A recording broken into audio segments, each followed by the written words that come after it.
Chapter 4. Now when the adversaries of Judah and Benjamin heard that the descendants of the captivity were building the temple of the Lord God of Israel, they came to Zerubbabel and the heads of the fathers' houses, and said to them, Let us build with you, for we seek your God as you do, and we have sacrificed to him since the days of Esarhaddon, king of Assyria, who brought us here. But Zerubbabel and Jeshua and the rest of the heads of the fathers' houses of Israel said to them, You may do nothing with us to build a house for our God, but we alone will build to the Lord God of Israel, as King Cyrus the king of Persia has commanded us. Then the people of the land tried to discourage the people of Judah.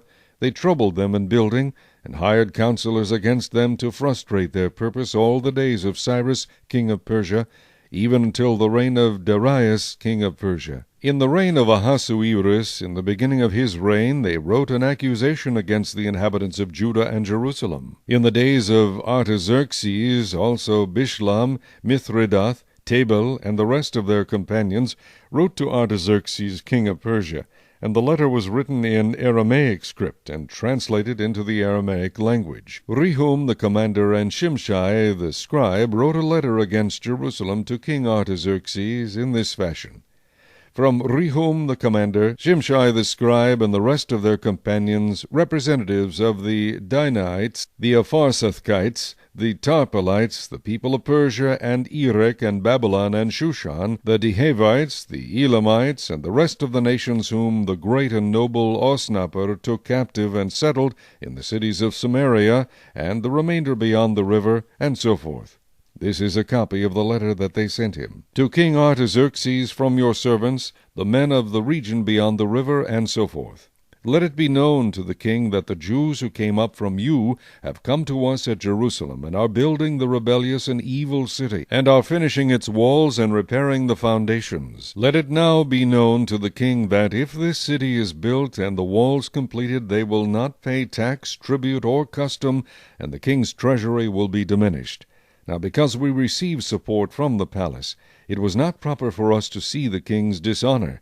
Therefore we have sent and informed the king, that search may be made in the book of the records of your fathers, and you will find in the book of the records and know that this city is a rebellious city, harmful to kings and provinces, and that they have incited sedition within the city in former times, for which cause this city was destroyed.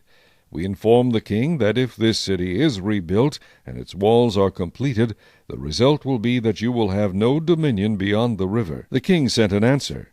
To Rehum the commander, to Shimshai the scribe, to the rest of their companions who dwell in Samaria, and to the remainder beyond the river, peace, and so forth. The letter which you sent to us has been clearly read before me, and I gave the command, and a search has been made, and it was found that this city in former times has revolted against kings, and rebellion and sedition have been fostered in it. There have also been mighty kings over Jerusalem, who have ruled over all the region beyond the river, and tax, tribute, and custom were paid to them.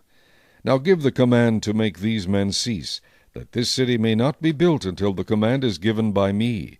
Take heed now that you do not fail to do this. Why should damage increase to the hurt of the kings?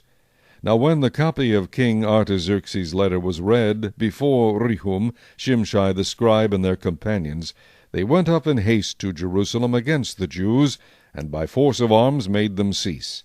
Thus the work of the house of God which is at Jerusalem ceased, and it was discontinued until the 2nd year of the reign of Darius king of Persia.